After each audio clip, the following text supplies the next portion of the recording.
अनाथ म्हटलं की संघर्ष हा आलाच. अपेक्षाच नव्हती की मी या समाजात शासकीय सेवेत नोकरीला लागेन. आपली आयडेंटिटी लपवून जगावं लागतं.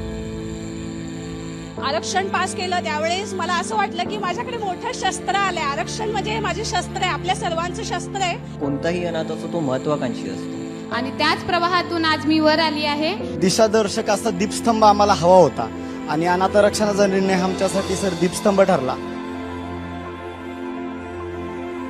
भाकरी ही नोकरी ही सहज मिळालेली देणगी नव्हती. नशिबाच्या पलीकडे जाऊन आमच्यासाठी घेतलेला तुम्ही हा एक निर्णय, एक संवेदना आणि एक मनापासून केलेला प्रयत्न ज्यांनी आज आमचं हे आयुष्य बदललंय. आणि हे सगळं जर तुमच्यामुळे, त्यासाठी मनपूर्वक धन्यवाद.